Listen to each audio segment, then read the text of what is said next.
தமிழக வெற்றிக் கழக தலைவர் விஜய் திருச்சி கிழக்கு தொகுதி பிரச்சாரத்திற்காக புறப்பட உள்ள நிலையில்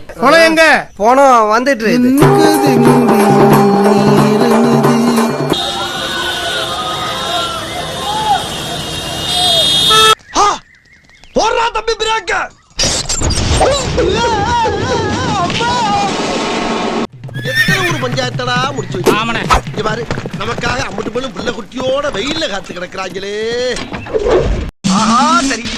காலையில இவனால 5 கிலோமீட்டர் ஓட வேண்டி இருக்கே. ஐயோ, இந்த ஊருக்குள்ள மொத்தமே 4 தெரு தான் இருக்கு.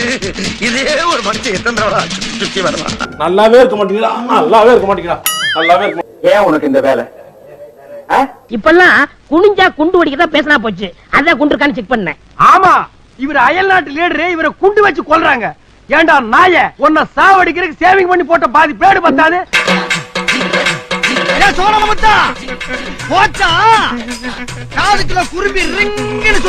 தமிழக வெற்றிக் கழகத்தினுடைய தலைவர் விஜய் அவர் தூய அந்தோணியார் ஆலயத்திற்கு சென்று மண்டியிட்டவாறு பிரார்த்தனை மேற்கொண்டவாறு நேரடியாக பங்கு தந்தையை நோக்கி சென்றார். மண்டலத்தில் இருக்கும் பரம பிதாவை தெரிந்தும் தெரியாமலும் அறிந்தும் அறியாமல் நான் செய்த சகல பாவனை பொறுத்து மண்ணு தருப்புரிய வேண்டும் ஆண்டவரை டீச்சர். இதுவரைக்கும் எந்த பரிசுமே விழுகலைங்க. 1 2 3 4 என்னிடம் வராதீர்கள் தம்பிகளே. சரி சரி, வகுந்து விடுவேன். சரிங்க, எழுத்தாணியை சங்கிலே குத்தி விடுவேன். செல்லுங்கள் தோழர்களே. சரிங்க சரிங்க. பொண்ணு கம்பி மேல நடக்க போகுது, கை தட்டுவோம்.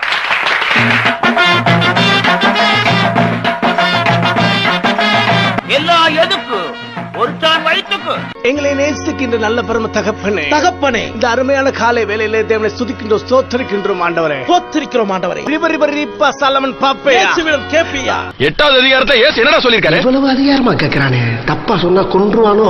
பொதுவா சொல்லுவான், எது சொன்னாலும் அவர் நல்லதா தாங்க சொல்லிருப்பாரு. அதை போட்டு என் கிளறிக்கிட்டு இருக்கீங்க, போய் வேலை வெட்டிய பாருங்க. இது என்ன பிரமாதம்? இதை விட பெசலைட்ட ஒண்ணு இருக்கு. அப்பனே முருகா, செந்தூர் வாழ் செல்வ குமரா, வேலெடுத்து வீசி காட்டியவனே, தமிழனின் தனி தேவா, இளமையே எழிலே, அமுதமனும் தமிழ் மொழி அழியாது இருக்க இந்த சூனாப்பானாவின் வீரம் உலகமெல்லாம் பரவ அருள் புரிவாய் அப்பனே, அருள் புரிவாய். அப்பனே பெரிய கட்டபொம்மன் சிவாஜி ராத்திரி குடிச்ச போதலையாம மாரியத்தால் வந்து முருகனை கும்பிட்டுக்கிட்டு இருக்காரு. போனாயா அந்த பக்கம். இப்பதானே விஜய் வந்திருக்காரு, அவருக்கு வாய்ப்பு தர வேணான்லாம் இல்ல, வந்து ஃபர்ஸ்ட் அவர் எல்லாமே கத்துக்கணும், நிறைய பாக்கணும். அமுல் பேபி, நீ முதல்ல பல்லாங்குழி விளையாடணும், அதுக்கப்புறம் பாண்டி விளையாடணும். அதெல்லாம் விட்டுட்டு நேரா WWF தான் விளையாடுவேன்னு சொன்னா அப்புறம் மூஞ்சி முகரெல்லாம் அடிபடும்ல.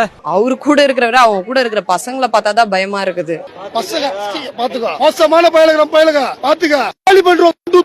1 கோடியில 8 கோடி பேர்ல 100 பேர் சைக்கோ இருக்கிறான் சார். பப்ளிக்ல வந்து போறாரு சார், இப்படி கேரஸா ஓலா விட்டுருக்கீங்க, ஒரு சங்கிலி போட்டு கட்டி வைங்க. விஜய் வந்த பிறகுதானே தருதலை கூட்டம், எவ்வளோ பெரிய தருதலை கூட்டம் தமிழ்நாட்டுல, தருதலை கூட்டம், தற்கூரி கூட்டம், எவ்வளவு பெரிய தற்கூரி கூட்டம். அசால்ட்டா தற்கூரி ஆக்கிருக்க. என்னடா சொன்ன? அவனே ஏமாத்திட்டு கஷ்டப்படுறேன். இல்ல, எனக்கு இன்னும் புரியல, வர்றவன் எல்லாம் தற்கூரியா இருக்கான், நீ தற்கூரி ஆக்குறியா? உனக்கு ரோல் மாடலுங்கிறான். நம்மளை சுத்தி இருக்கிறவங்களை வச்சு, அதாவது இத்தனை வருஷமா வெயிட் பண்ணி இப்போ எலெக்ஷனுக்கு 30 நாளைக்கு முன்னாடி கரெக்டா அந்த டைம் பார்த்து ஒரு அவதூறு பரப்ப வேண்டியதா? நான் விஜயனா, உனக்கு கொஞ்சம் கூட வெக்கமே இல்லையா? அது எங்க இருக்கு? நெக்ஸ்ட், நீ அரசியல் ஆதாயத்துக்காக கட்டின பொண்டாட்டியே கேவலப்படுத்திட்டு இருக்க, இதுல வேற நீ பெண்கள் பாதுகாப்பை பத்தி பேசுற.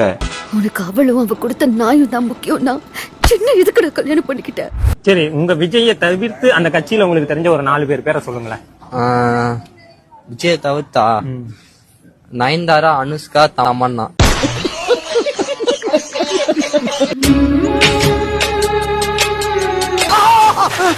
சார், வடகரியாலும் தொடகரியாலும் போலாக்குது. என்னையா அது? இந்த கட்சியே ஒரு மாதிரி ஜமாச்சாரமான கட்சி தான். இவனுங்க எல்லாம் கட்சியில இருக்கானுங்களா இல்ல காஜில இருக்காங்களா? ஏன்னா இது எங்க ஏரியா. இந்த மாதிரி வேட்பாளர்கள் தான் நமக்கு வேணும். மானம் கெட்ட போல. இந்த மாதிரி நாங்க அப்படிதான் பண்ணுவோம், ஏன்னா இது எங்க ஏரியா. நீ ஓவர டென்ஷனான மூஞ்சல சேர்ந்து அழகாயிடுவல, அப்புறம் பஞ்சாயத்து பண்ண வந்த இடத்துல மாமனுக்கு மூடு மரமா இல்லையா? பயமா அது கடிச்சிடாத. ரவுடில யார் தெரியுமா? ஜோசப் விஜய், எங்க தலைவர். அவ்வளவுதான். அடச்சி பரதேசி, அன்னைக்கு உதைக்கும் போது ஒண்ணுக்கு இருந்தா பயதானடா நீ. ஜாகிரதை, நீ என்ன அசால்ட்டா டீசெண்டா இருக்க, முடியலாம இருக்க, சொட்டையா இருக்கிற, ஏதோ பேசணும்னு நினைச்சிடாத. ஏதாவது ஒண்ணுன்னா உள்ள புந்து அடிப்போம்ல. சொன்னாம்பா. இங்க இருக்கவங்க எல்லாருக்கும் சொல்றேன், பொதுமக்களுக்கும் சொல்றேன், நாங்க எங்களை மாதிரி நல்லவங்களை நீ பார்க்கவே முடியாது. குறக்கட்டிய பார்த்தாலே மூட அவுட் ஆகுதுடா போடா. ஆனா அயோக்கியனுக்கு பயங்கர அயோக்கியன் நானு. நாங்கெல்லாம் ராவான ரவுடி. நீ ஒரு விஷயம் பண்ணா நான் 2 விஷயம் பண்ணுவேன், பாத்துக்கோங்க. ஐயோ நீங்க ரொம்ப டேஞ்சர் போல்தே. ருக்கோ ஜரா சபர் கரோ. ரோலிங் அப்போ இந்த மாதிரி நாங்க அப்படிதான் பண்ணுவோம், ஏன்னா இது எங்க ஏரியா. டேய் சூடா ஒரு கிளாஸ் வெந்நீர் குடுறா. என்ன வெயில் நேரத்துல வெந்நீர் கேக்குறீங்க? வெறி ஏத்தத்தா நான் இருக்கடா செல்லம் விடுறேன் மாவனம். டேய் ஏய் டேய் ஏய் டேய், நீ என்னமோ அசால்ட்டா டீசெண்டா இருக்கேன், முடியலாம இருக்கேன், சொட்டையா இருக்கிறேன், ஏதோ பேசணும்னு நினைச்சிடாத. ஆங்கில பார்த்தா தாண்டா காமெடியா இருப்பேன், கிட்டத்துல பார்த்தா டெரரா இருப்பேன்டா டெரரா. தாவேக்கா தலைவர் விஜய் வந்து தாவேக்கா ஜெயிச்சா நம்ம என்னெல்லாம் பண்ணுவோம் அப்படின்னு வாக்குறுதியில அள்ளி கொடுத்துருக்காரு. அதுல முக்கியமா பாத்தீங்கன்னா குடும்ப தலைவர் 2000 ரூபாய் கொடுப்பேன், அப்புறம் 6 சிலிண்டர் இலவசமா கொடுப்பேன், 208 மின்சார இலவசமா கொடுப்பேன் அப்படின்னு நிறைய சொல்லியிருக்காரு. இது எல்லாத்தையும் பண்ணி முடிக்கிறதுக்கு எவ்வளவு தெரியுமா செலவாகும்? 12 லட்சம் கோடி. ஆனா தமிழ்நாட்டோட மொத்த பட்ஜெட் எவ்வளவு தெரியுமா? 4.39 லட்சம் கோடி. 4.39 லட்சம் கோடி பட்ஜெட்டை வச்சுக்கிட்டு 12 லட்சம் கோடி ரூபாய்க்கு வாக்குறுதி அள்ளி தெளிச்சிருக்காரு விஜய். இதெல்லாம் எதை காட்டுதுன்னா அவரோட இம்மெச்சூரிட்டியை காட்டுது. எது பண்ண முடியும் பண்ண முடியாது அப்படின்றதையே அனலைஸ் பண்ணாம இஷ்டத்துக்கு வாய்க்கு வந்ததை சொல்லி மக்களை ஏமாத்திடலாம் அப்படின்னு நினைக்கிற அவருடைய கேவலமான மைண்ட் செட் தெரியுது. அதுல எப்படி பண்ண முடியும்? இதை நான் சொல்லல, இது வந்து பொருளாதார நிபுணர்கள் சொல்றாங்க, இது சாத்தியமே இல்லை அப்படின்னு. பஸ்ஸுக்கு டிக்கெட் 5 ரூபா, பூ 50 ரூபா. நீ எல்லாம் ஒரு மனுஷன். திடீர்னு பார்த்தா மலைப்பாம்பு மாதிரி வந்து திடீர்னு ஒரு விழுந்தார், அப்படியே நீந்திட்டு வந்தாரு பாருங்க. செங்கோட்டையன் அவர்களே, சிந்திக்க வேணும் என்று நாக்கு இருக்குது வாக்கு பேசுனே, அசிங்கமா போய் ரோட்ல நடக்க முடியாது. நானே எந்திரிச்சு சேனல் இருந்துட்டு ஏன்னா மலைப்பாம்பு எங்க வந்துருச்சாடு, எங்க அந்த ரிசார்ட்ல மலைப்பாம்பு இருக்கு மாதிரி கடலோரது எங்க வந்துருச்சாடு நினைச்சேன். நீங்க போட்ட ஆட்டமெல்லாம் எங்களுக்கு தெரியும். எப்பப்ப கேஸ் இருந்தது எல்லாம் நான் முதலமைச்சர் இருக்கும் போதே எடுத்து வச்சுட்டேன். காலை புடிச்சு கெஞ்சிட்டு இவள் யார் என்னை கொண்டு வருவதற்கு, இவள் யார் எனக்கு முதலமைச்சர் ஆக்குவதற்கு எனக்கு தகுதி இருக்கிறார், இப்படி எவனே சொல்லுவானா? இல்லைன்னா வீதியில போனா கையெடுத்து கும்பிடுறதுக்கு யோக்கியம் இருந்தாலுக்கு என்னுடைய அமைச்சரவையில் மட்டும் கெஞ்சி கண்ணீர் விட்டா மனுஷன். இப்பெல்லாம் எதாவது பேசுறான், வாய் கொழுப்புல பேசிட்டு இருக்காங்க. நான் ஒரு பேமானிமா, நான் ஒரு புறம்போக்குமா, நான் ஒரு சோமாரி. கொடுத்தாங்க உங்களுக்கு காட்டு காட்டு காட்டுனா நம்புறேன். எத்தனை பேருக்கு எல்லாத்துக்கும் 500 ரூபாயா?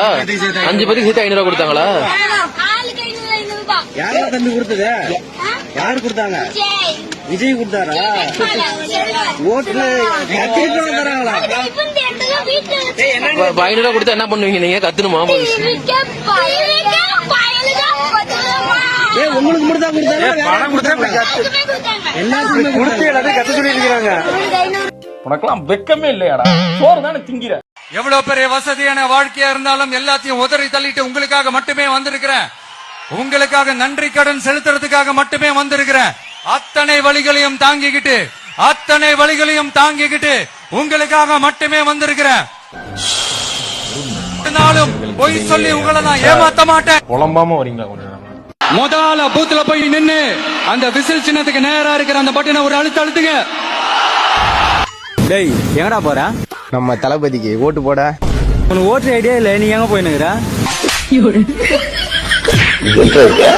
அரியவர்களே, உங்களுக்கு தக்க பதிலடி மக்கள் கொடுக்க ஆரம்பிச்சிட்டாங்க. பொன்னுசாமி மாதிரி இருந்தவங்க உங்களுடைய நோக்கத்தை புரிய ஆரம்பிச்சிருச்சு. எல்லாம் ரெடி, சேஃப்டிக்கு ஒரு லோக்கல் கையும் கூட்டு வந்திருக்கிறேன், வா கிளம்பலாம். டேய் இவன மாதிரி பைத்தியக்காரனுக்குல எவன்டா பெயிண்டிங் கான்ட்ராக்ட் கொடுத்தது? ஸ்டார்ட் பண்ணு.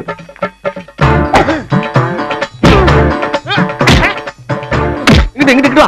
அப்படியா